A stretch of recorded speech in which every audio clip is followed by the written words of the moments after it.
Adam Walker, the quiet teenage son of a respected FBI agent, and Emily Carter, a bright 13-year-old beloved in her small town, seemed to come from two different worlds, yet one November evening their lives collided in a way that left a community shattered, a family disgraced, and a mystery that still haunts Ashwood to this day.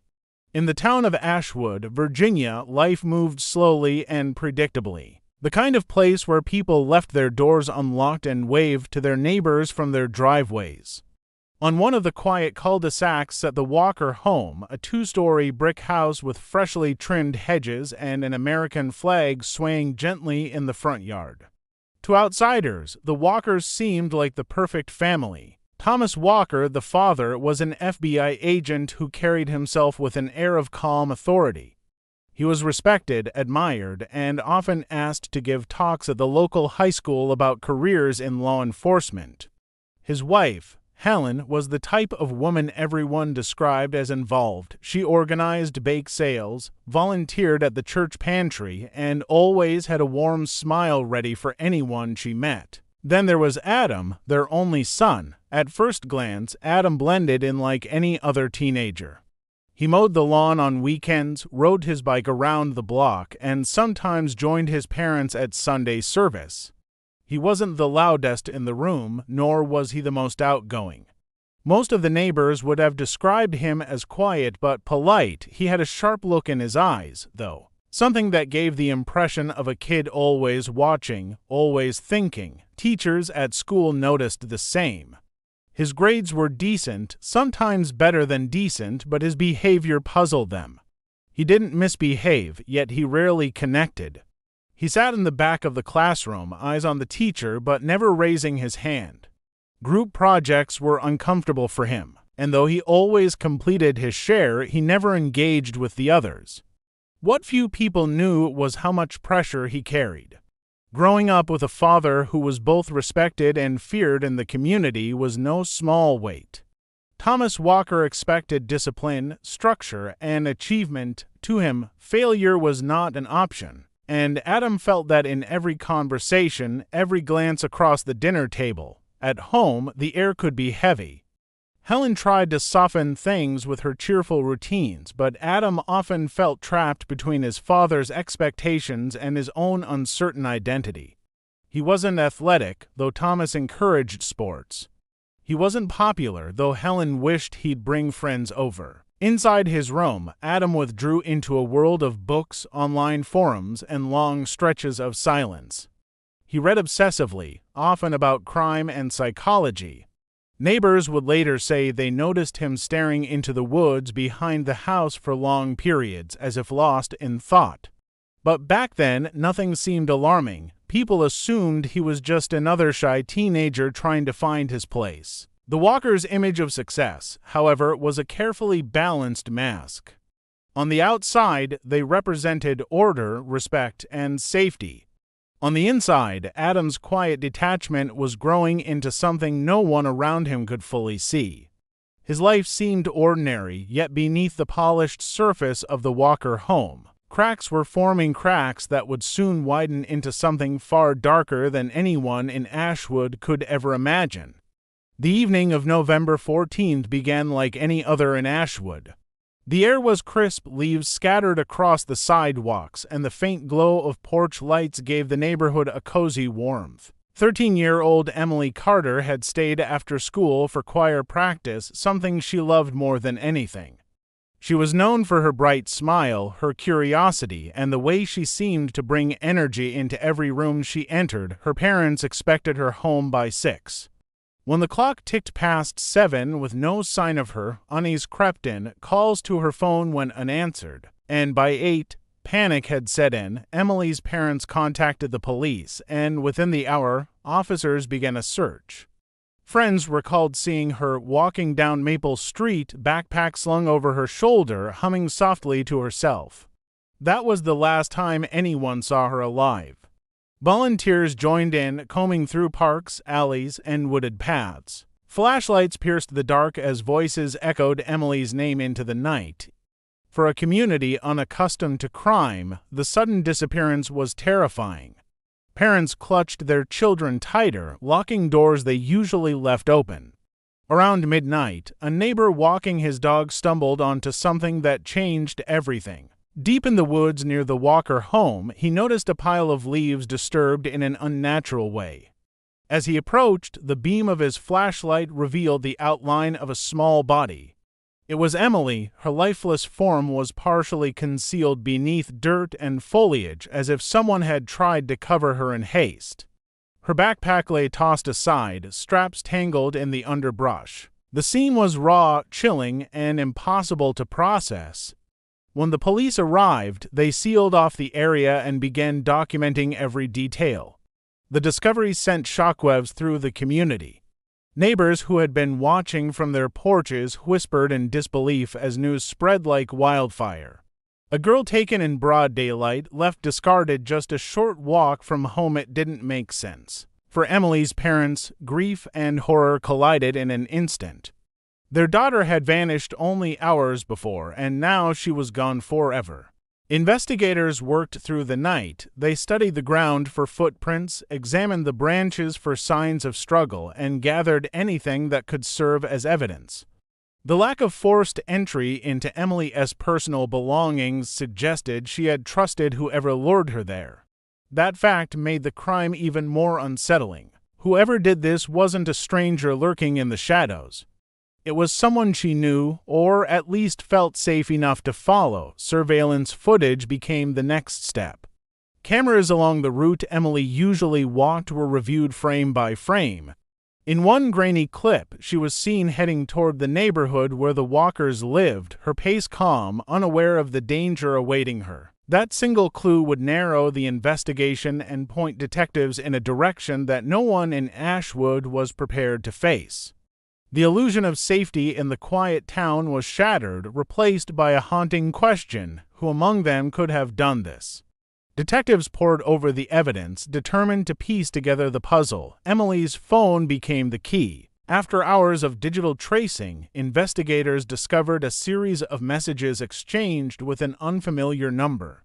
The texts appeared casual at first, conversations about school, local hangouts, and music, but they eventually shifted into arranging a meeting on the night she disappeared. What startled detectives was that the number wasn't from a stranger in another town, but from a phone registered under the Walker household. The quiet neighborhood, once dismissed as a backdrop, had suddenly moved to the center of the investigation. Armed with this discovery, officers obtained a warrant to search the Walker home. It was early morning when they arrived, their unmarked cars pulling discreetly to the curb. The Walkers answered the door, confused but cooperative. The search began, methodical and deliberate, moving from room to room. In Adam's bedroom, investigators uncovered what they feared they would find.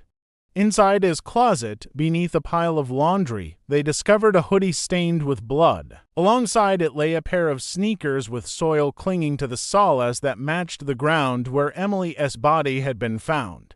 The evidence was undeniable, and it painted a grim picture.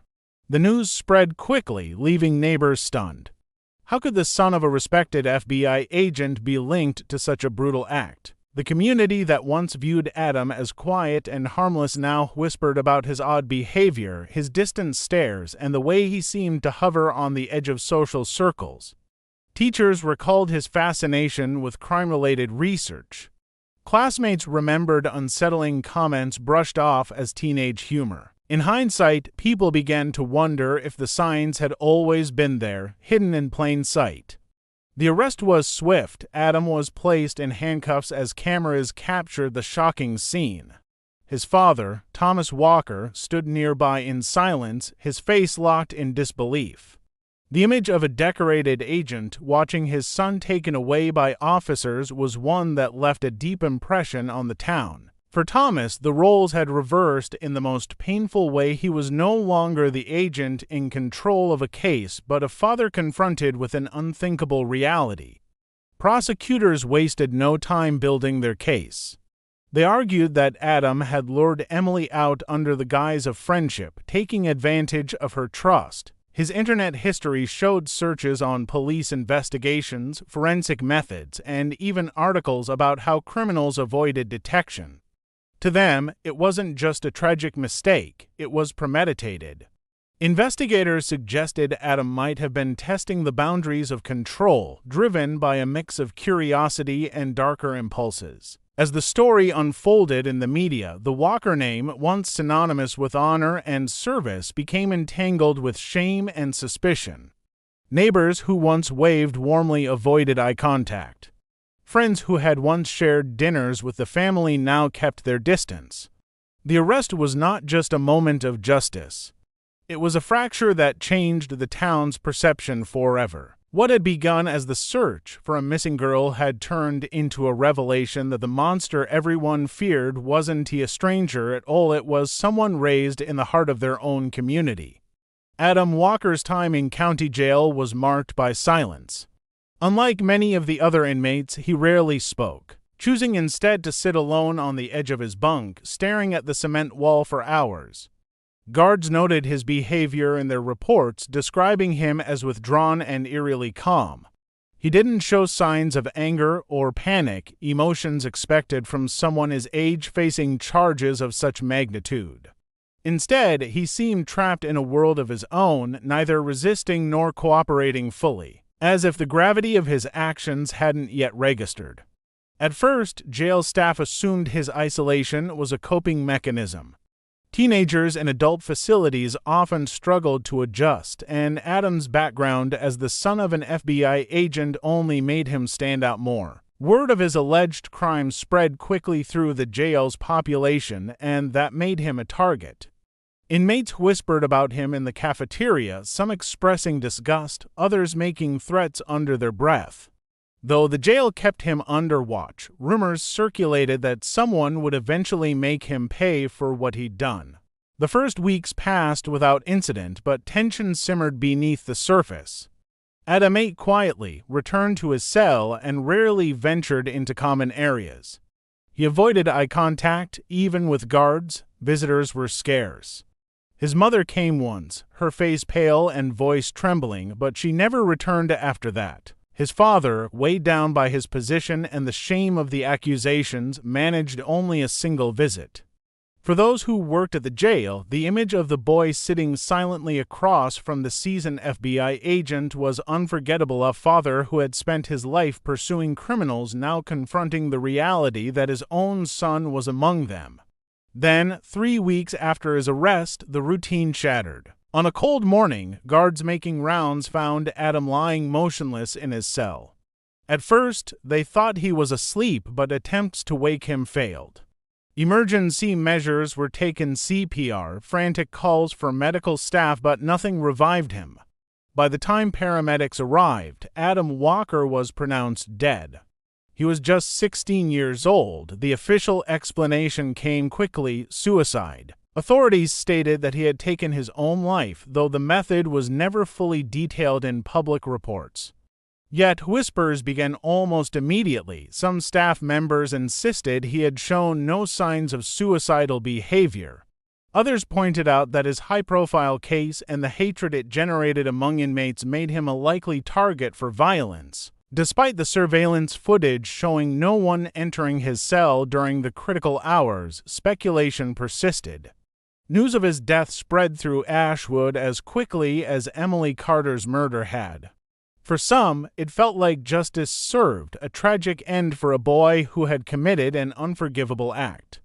For others, it raised questions about what truly happened inside the walls of the jail. The town, already shaken by the crime, now found itself grappling with a second tragedy, one that deepened the sense of unease and left behind more questions than answers. The aftermath of Adam Walker's death left Ashwood in a state of uneasy silence. For weeks, conversations in coffee shops, schools, and church gatherings circled back to the same story, whispered in hushed tones. People debated whether his end had been self-inflicted or delivered by unseen hands inside the jail. Officially, the case was closed. Unofficially, the mystery only grew darker. The Walker family retreated from the public eye almost immediately. Helen stopped attending church, too embarrassed to face the sympathetic yet judgmental stares of neighbors. She was seen only a few times after Adam's death, her figure thinner, her movements slower, as though the weight of grief had carved away her strength. Thomas Walker resigned from the FBI not long afterward, citing personal reasons, but everyone knew the truth. For a man who had built his identity on integrity and justice, the scandal of his son's crime had stripped him of everything. The once proud agent disappeared into anonymity, his name now a shadow of what it once represented. Emily Carter's family endured their own quiet devastation. Her parents, unable to bear the memories tied to their home, moved away from Ashwood within months. The house on Cedar Lane sat empty for a long time, its windows dark, a painful reminder of the daughter who would never return. Those who knew Emily described her absence as a hole that could not be filled. Friends at school left her desk untouched for the rest of the year, a silent tribute to the girl who used to light up their days. The town itself changed in subtle ways. Parents who once allowed their children to roam freely now kept them under close watch. Trust, once the lifeblood of Ashwood, was replaced with suspicion. The notion that danger could emerge not from a stranger but from someone raised in the very heart of their community lingered like an open wound.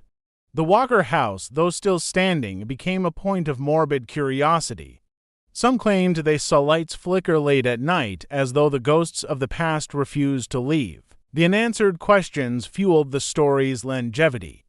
Did Adam truly act alone, or was there more beneath the surface that investigators never revealed? Was his death in jail an act of desperation, or was it carried out to silence him forever? The lack of clarity allowed rumors to thrive, and with each retelling, the tale took on a new shape, morphing into legend. Years later, the tragedy remains a dark chapter in Ashwood's history. The murder of a 13-year-old girl and the shocking downfall of a respected FBI agent's family serve as reminders that evil does not always come from the outside. Sometimes it grows quietly within, unnoticed until it is too late. The scars left behind are etched not only in the memories of those who lived through it, but also in the town itself, a place once defined by safety now forever marked by a story it wishes it could forget.